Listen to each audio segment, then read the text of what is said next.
morning. Good morning, Sarah. So nice to see you, Wes. My name is Sarah, and I work with the Living Archives Project. Today is November 13th. Crazy. The year's ending, and holidays are upon us again. Mm-hmm. And I'm very excited to connect with you, Wes, and hear your story. Would you like to introduce yourself? Sure. My name is Wes Owen. I'm an enrolled citizen of the Chickahominy Tribal Nation. So my skin is brown, my hair is black, my eyes are black. I am also Akwesasne Mohawk paternally. My father was born on the St. Regis Reservation in upstate New York. Part of the reservation is in Canada, part is in New York. He was adopted by a Chickahominy family. That is how he met my mother. So I'm an enrolled citizen of Chickahominy, but I'm also Akwesasne Mohawk biologically as well. Okay, amazing. Well, thank you so much. Of course. Can you, for those who may not understand what that means, Yes. can you tell us, what does an enrolled citizen mean? So there are currently about 576 federally recognized tribal nations here in this country. What that means is that you have engaged in treaties with the U.S. government, and those are sovereign nations. Mm-hmm. And so there's a distinction given to those tribal nations that you have treaties, you have sovereignty, historically with the U.S. government. Now, there are also many, hundreds more state-recognized tribal communities and nations as well. But that's just a designation. And that's a way that some folks introduce themselves. Mm-hmm. Most people do. I'm a citizen of the United States. I'm proud of that. But I'm also a citizen of the Chickahominy Tribal Nation. And Chickahominy means people of the coarse pounded corn. If you think about the name Chickahominy, hominy, corn, that's what that means. Chickahominy means people of the coarse pounded corn. Okay, wow. They're historically from what is now Gloucester, Virginia. Okay. At the time of contact, the place was called Werowocomoco, place of leadership. So that's historically what the name is, and I feel liberty and responsibility to say and give that explanation because of my ancestors who never had the platform that I have right here, right now, today. Mm. It's a responsibility. And for me, it's to honor them. And I feel like I'm in this place at this time for that, not only for that, but for my children, my future grandchildren, and my generations beyond. Beautiful. Thank you. Of course. Thank you for sharing that. Of course. So as I do have a question for you in terms of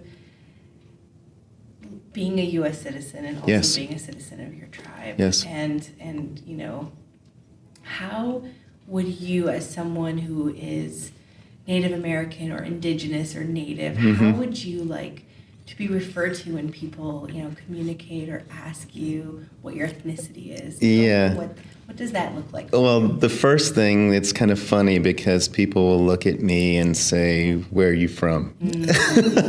And I kind of know what they're getting at because of, your last name is Owen, but I know that's maybe a Welsh or English name.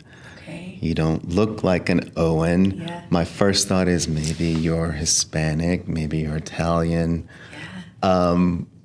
So I get the question of where are you from, and I get it. I completely understand it. I'm not offended by that at all. I kind of know what they're getting at, and so I will tell them, and then if they get a little more curious, I won't let them suffer in the questioning. I'll just go ahead. But I refer to myself when I tell that I'm Native.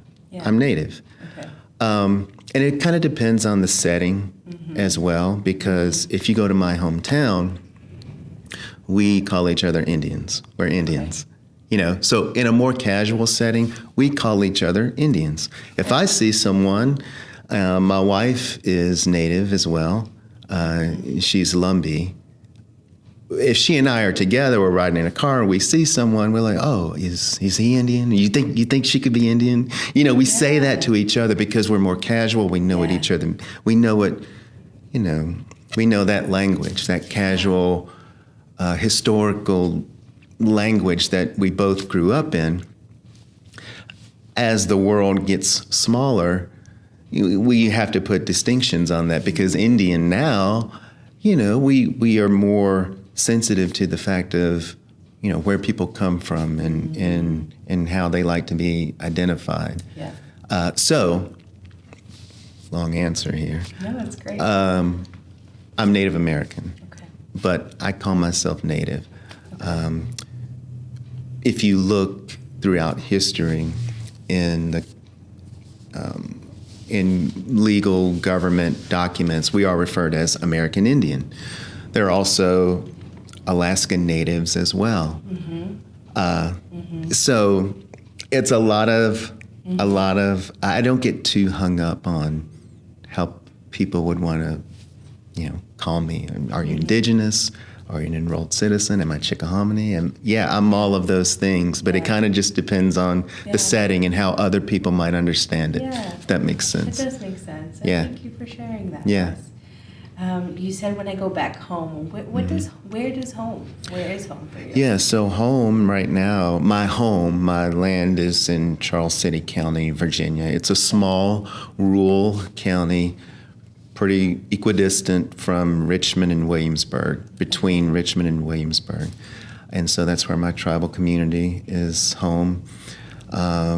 We were removed from the area that I was talking about before historically, and then resettled, and our tribe reorganized in the late 1800s, early 1900s in Charles City County, Virginia. Okay. That's the seat of our tribal home and council now. Yeah. Awesome. Yeah.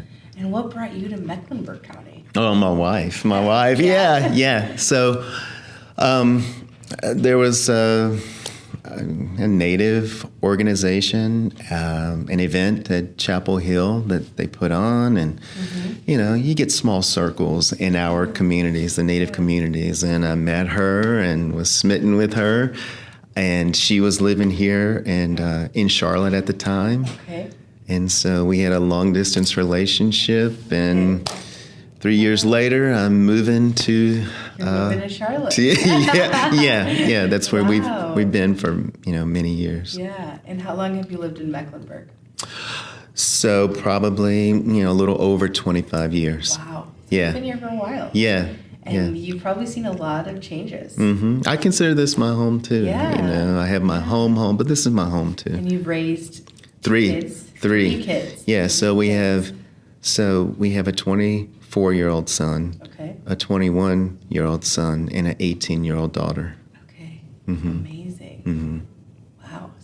So what is one thing, as someone who comes from Virginia and relocated here, and you've seen kind of the changes that have happened in Mecklenburg County over the years, what stands out to you? Well, I see lots of opportunity, Okay. lots of growth. It's a beautiful place to live. My daughter and I were speaking, and even my sons, we were speaking about how we do get seasons here, but it does get cold, and they like it to be cold at the holidays. Yeah. So we get to see the different seasons, but most of the time, it's just a very beautiful place to live. Awesome. I love that. And then what do you do for work? So I'm in healthcare. Okay. I work for a biotech company, a large biotech company. Okay. Yeah. And what is that? Do you sell the biotech Yes. equipment? Okay. Yes, Cool. I do. Yeah, cover maybe half of North Carolina, all of South Carolina, and I've been in that industry, about 25 years. Okay. Yeah. Awesome. Yeah, since I've been here, I guess. Awesome. Yeah. Very cool. So before we started talking, Wes, you and I did an activity together called the hand map. Right. Is there anything from your hand map that you would like to share with us?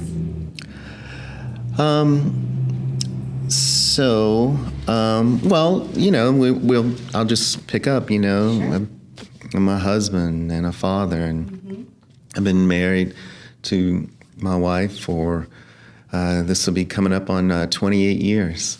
Oh my gosh, it's amazing. Yeah, 28 years, and we've raised 3 wonderful children in this area. They consider themselves, Charlotteans, so even though we don't technically live in Charlotte, but they were born and raised here in Mecklenburg County. I think my wife and I we've got a beautiful history together, because there's a lot of things about our, culture that we don't necessarily have to explain to one another. Yeah. And, that's not the reason we got married. Yeah. But it was very helpful in the outset. It was a certain comfort level that I think we both had with each other. I definitely had that with her. She comes from a much larger tribal community than I do. So whenever I would go out into the world, I was the only one, meaning the only Native person. So there are some things that kind of come along with that, some processes, some thoughts that that are inside when you enter certain spaces. So being comfortable with her was one of the initial things that I think about when I look about being a husband. And then as a father, we can share some of those similar experiences with our children because they've experienced those things too. But they've also experienced things that my wife and I haven't. They did not grow up in a tribal community. But they do know, they visit, they know where they come from. They just don't have that organic history of growing up on those lands. They feel at home there. Yeah. They just, this is their home too. And so, those were the 2 things that I guess stand out most about me. Yeah. So here in Mecklenburg, would you say that you have a large community of other natives that you can connect with, or is it pretty limited? It's limited. There is a group, but as far as connecting, my wife and I, haven't done a lot. We try to be supportive, but it gets a little difficult with the busyness of life. I feel like most of our connection is when we go back home. And I wish that was different. We've done some things, locally and been, try to be supportive, especially because we want our kids to see that and perhaps get plugged into those things. But, probably need to be a little more active in that space. How often do you get to go back home?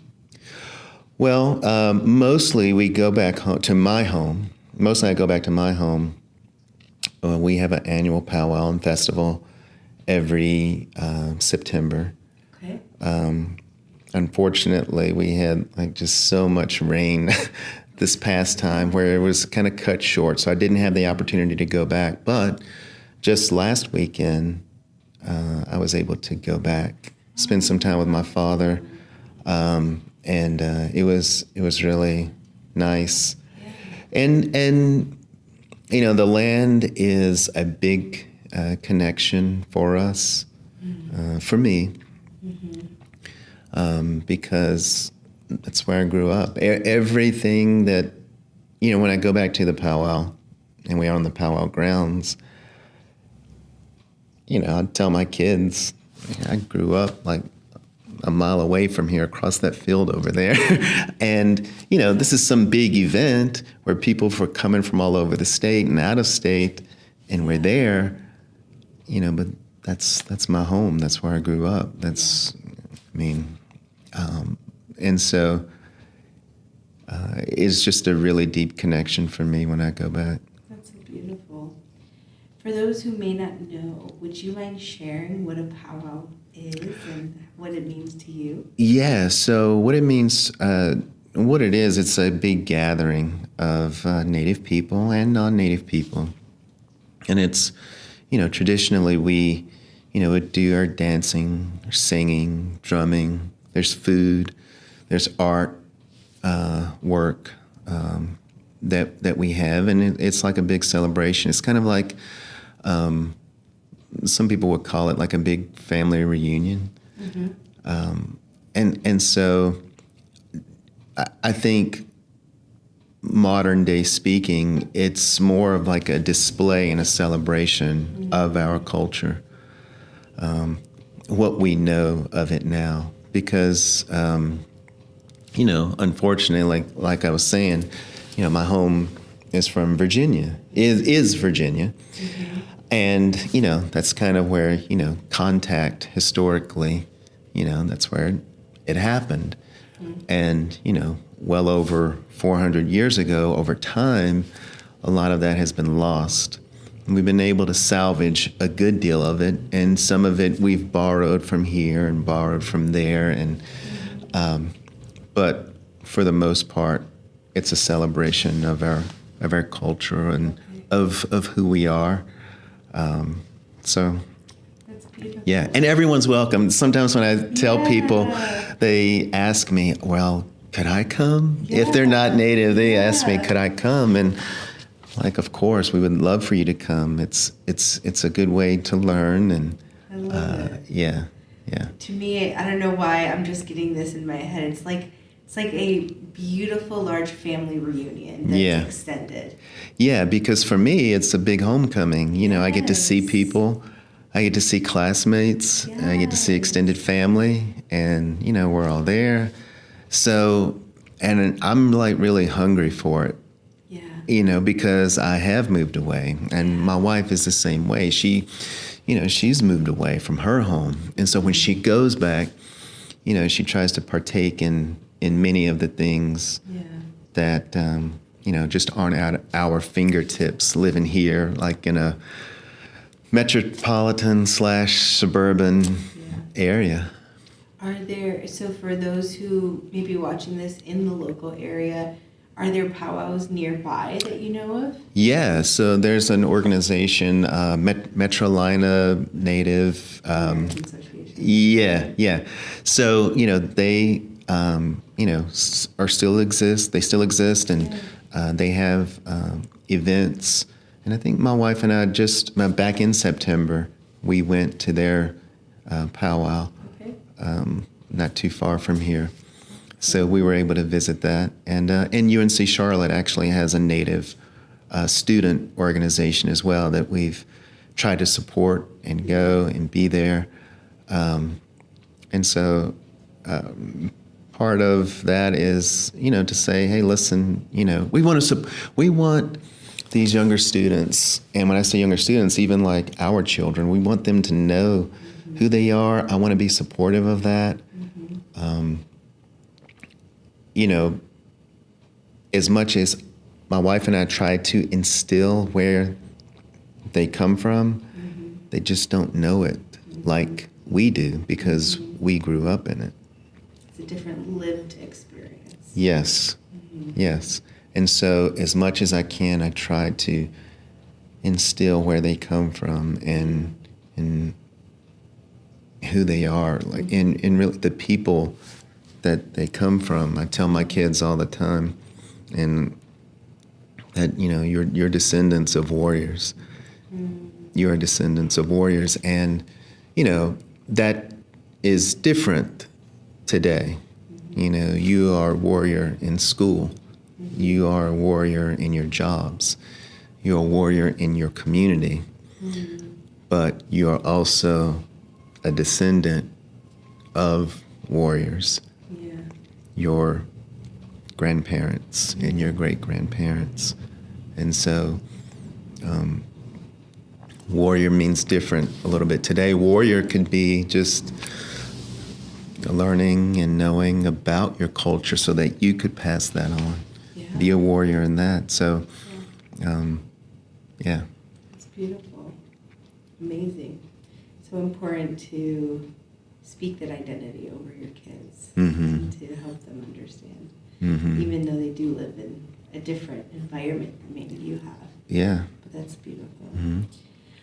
Wes, can you tell me, over the last 3 years, especially early 2020, we had the COVID-19 pandemic and it impacted a lot of communities and a lot of people in a lot of different ways. Can you share a little bit about your own experience? How were you impacted? Yeah, so initially it was kind of shock that the world was going to shut down. One of the things that I wrote down on here is that I'm optimistic. I just did not believe that was actually going to happen, like a shutdown of our world. I'm like, no, that's not really going to happen. But it did. And when it really struck me as reality was on a baseball field. Our middle child, our 21-year-old, was a senior in high school, and avid baseball player. And on the baseball field that very day, the coach came over to me and said, "Wes, this is it. This is the last game we're gonna have." And I know Noah is a senior, so he gets to play any position he wants to play today. And I just remember feeling grief. Yeah. Because, I'm like, wow, they were having a good season for one thing. And then I was like, wow, my son's going to be robbed of his baseball season. Our older son was in Kuwait at the time, deployed. He was in the Air Force. And then it brought along much more uncertainty for our daughter, who was thinking and possibly wondering, well, what is school going to look like for me this year and the year after? And the year after that, will I even have school? So my heart immediately went out for my children. And admittedly, when the world did shut down, we adjusted pretty quickly in terms of how we work, how we live. And, we got to meet a lot of neighbors outside for daily walks because that was our form of contact. I remember many of the walks. My wife, the first month, it was like, okay, this is not too bad. This is nice that we're spending this time together. But after a while, we started seeing the impact on our children and learning, and that isolation was just not healthy for them. And, I guess we were doing all that we could, and as a society, to protect the vulnerable people in our country, in our world. But there were other costs also. So it was just a hard time reflecting on that part. So many questions, but for someone who may have been a father or a parent and having their child living in a different country, your son was serving, how did that feel? Because I feel mixed emotions about that. Like, Yeah. tell me a little bit about that. Well, quite frankly, he had no idea of the extent of the quarantine levels that we were operating here in the United States. They were somewhat isolated themselves by being on a military base in Kuwait.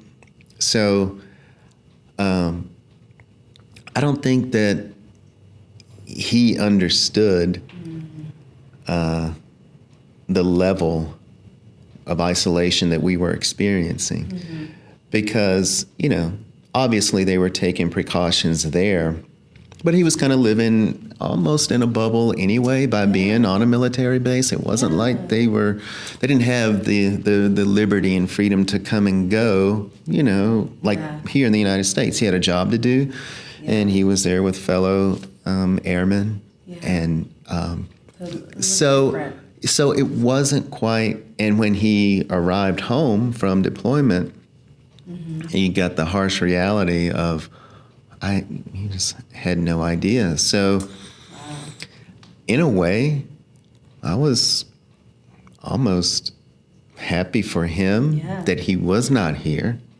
he wasn't as during that time. impacted. Right. Because of that. He was, but he wasn't as much here to the degree we were. Yeah, interesting.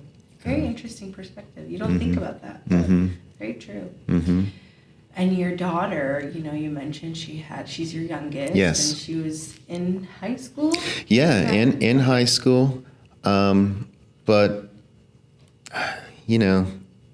just beginning the high school experience. Yeah. Oh, yeah. And so there were a lot of questions. And I remember her, I'm missing out on some of my high school experience. Our middle son, he was a senior. That's what it has. And so, he got to play his fall sports. He played football. He had events that he attended, and quite frankly, in just a couple of more months, he was going to be done with high school. Yeah. And while that was hurtful for him to, the dances and graduations were, limited, she was looking at this from like, okay, how much longer am I going to have to endure this? So the uncertainty on her created some anxieties, and I'm missing out.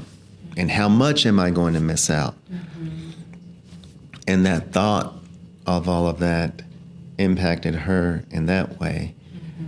And, my wife and I would, try to support her, like, this can't go on, much longer. I feel like we're coming out of it, and trying to be an encouragement and a support for her.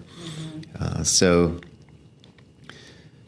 yeah, 3 completely different perspectives from 3 of our children during that time. I can imagine. For you, how did your work shift during that season? So initially during the shutdowns, it was like remote work. I mean, it was a lot of phone, a lot of video conferencing with customers, and you try to do, as best you can. And, and many of these medical clinics were not even allowing outside vendors at all on the premises, and completely understand that. And so we had to pivot and adjust accordingly. And, I'm kind of like, okay, this is my situation right now, and how do I operate now? How do I still serve my customers and do it in a way that's helpful and less of a disruption for them? And so you do what you have to do. But I would have to say some of my customers, they did want to see me in person. And it would be whether you need in a parking lot, or we're going to meet outside, Wes. I'll meet you outside and we can. I remember meeting like at a picnic table outside of medical clinics. Oh man. With mask on. Never would have thought that would happen. With mask on, and on this side of it, I look back and think, I was wearing a mask outside. Yeah. I feel silly about it but I was doing that out of respect and out of caution. Yeah. But those were things that we did, and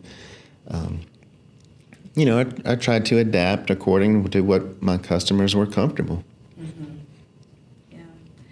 How about now? Because we've shifted towards, we're 3 years, 2020, end of 2023.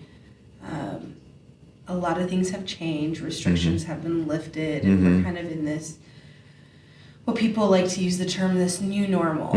What does that look like for you? Do you still feel like you and your family have been impacted or are having some lasting impacts from COVID, or?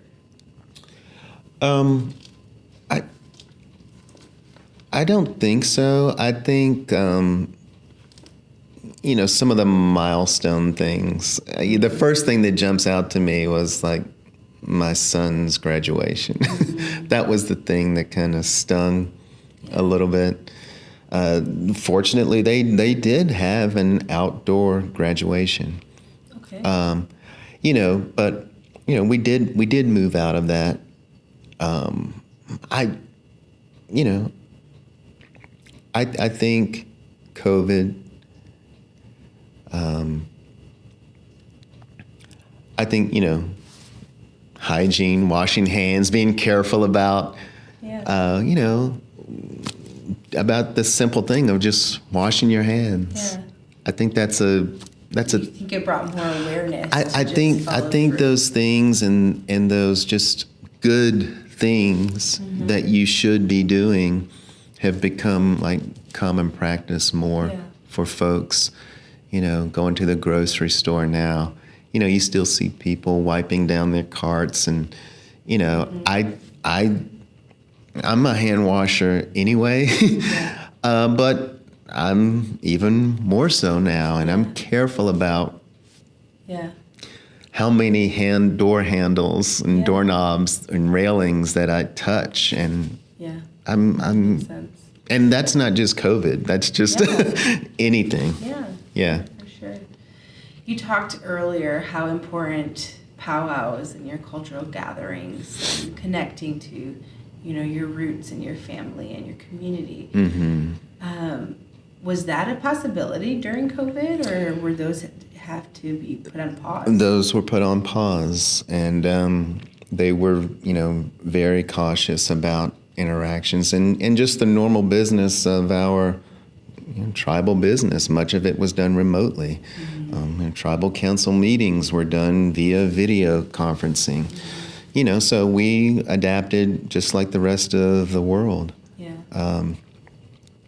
One thing that I will say, getting back to, weaving all of this together, being in healthcare, and you mentioned, going back to 2020, there was a lot of societal things going on in our country at the time, and I believe COVID unveiled some of the disparities, and in particular health disparities that are in our country and in certain populations as well. So, for instance, I know a lot about Native culture, and not just my own. I am in the circles of many Native people, regionally, nationally. And so, in particular, some of the larger reservations out in, the plains, northern plains, west, those brothers and sisters, they have multi-generational families within a certain household. Mm-hmm. And so for many of them, isolation and quarantining was, rather difficult. Mm-hmm. Because maybe you have someone going to get a COVID test or a vaccine, and maybe there's limited way of traveling and transportation. So in a car you may have multiple people in one vehicle, and the exposure of COVID, it made that a little difficult. In particular, you saw in the Navajo, the Diné people were, adversely impacted by COVID. And I think what you saw was, particularly in my industry, you saw some of the institutions say, wow, when we look at some of these clinical studies, it's not necessarily representative of the people who are impacted the most, adversely impacted the most by COVID. Mm. So we want to make sure that those populations are included in some of these clinical trials for treatments, and making sure that they have access to these treatments. And so I think that opened the eyes of the healthcare community. Mm-hmm. I think it opened the eyes of the country. Mm-hmm. And even though that was a bad thing, COVID was a bad thing, and people were adversely impacted, it opened the door for some of our people to have a voice and to be noticed and to not be hidden on a reservation tucked away out of society, because we're all, it became a humanitarian issue, and I think it emboldened our people as well to speak up, mm-hmm. and we began having more visibility. Mm-hmm. As Native people. Mm-hmm. And so what I was saying a minute ago, that bad thing, there was some good to come out of it. Yeah. And part of that good is happening right here, right now, between you and I. I'm speaking about those things and bringing some awareness. My wife and I became very active locally, but also more on a national stage, even among our friends in our community, our social circles that are here. My wife and I are always the only Native people. Mm-hmm. And sometimes, for me, I've been quiet about things because that's how I was raised. Yeah. Be quiet, fit in, blend in as much as you can. But now there's a sense of more responsibility to speak about some of the historical things of why these folks, the Native people, were tucked away on reservations, and what that looks like, and what healthcare looks like, and access to health care looks like. Some of the challenges. Most of these reservations, they're in remote places. Mm-hmm. So the access to just regular, normal care sometimes can be a drive of an hour or more. Yeah. And then maybe even for specialty care, you're talking about 2-3 hour drive. So those are some of the things, and the reason that those drive times and access to care are that much are because of historical things where Native people were marginalized and tucked away. And some of those realities are now being talked about more. And I remember being on panels and sharing some of my story and the story of, my people, and being done, and my phone would be lit up with, 50 text messages. I had no idea, Wes. I had no idea that this occurred. I had no idea that this situation is what it is. Yeah. So, in that respect, I think awareness about our people, and that's why I wanted to do this. I wanted to share and speak about those things. Yeah. Well, thank you for sharing and for being a voice. Yes. It's so important. Yeah. Do you feel, because you said that out of COVID, this awareness started happening. Mm-hmm. How do you feel now? Do you feel like the awareness has continued to be growing in some way? Do you feel like people are making changes? Or how do you feel now? I do feel like there's more awareness. I think there are. So let me ask you something, Sarah. Sure. Do you flip the script here? Do you know when Native American Heritage Month is? Do you know what month it is? I think it's now, November. It's now. You're correct. Yeah. Yeah. It's now. So I think there's more opportunity. Like now, November, and there's once again that responsibility for me and my wife and our children to share, and for people to learn. Okay, so what does that really mean? Yeah. And to me, it's just like the awareness. So look, there's some like horrible things that happened to my people over the course of 400 plus years. Yeah. That's not my main goal to speak about that. Okay. You have to bring that context out into the forefront because some of those things that occurred that way are symptoms of what are still happening today. So, for instance, Native people have a disproportionately incidence of diabetes. I mean, it's rampant, particularly on the reservations. There's historical context to that.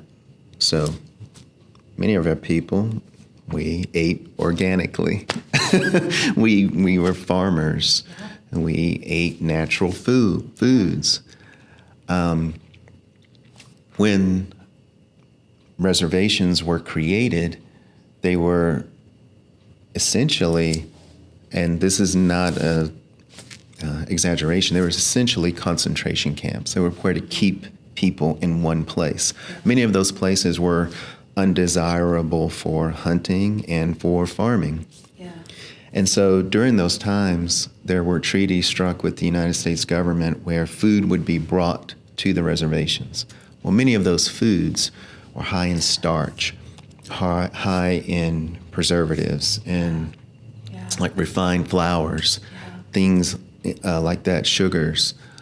And so our diet just changed abruptly. Well, when those high starch foods, those refined flours, those preservatives, those canned foods, those salts and sugars, it's not a healthy diet. No. And so this is my opinion. I'm not completely convinced that there's a genetic predisposition for our people commensurate with the level of diabetes that plagues our people.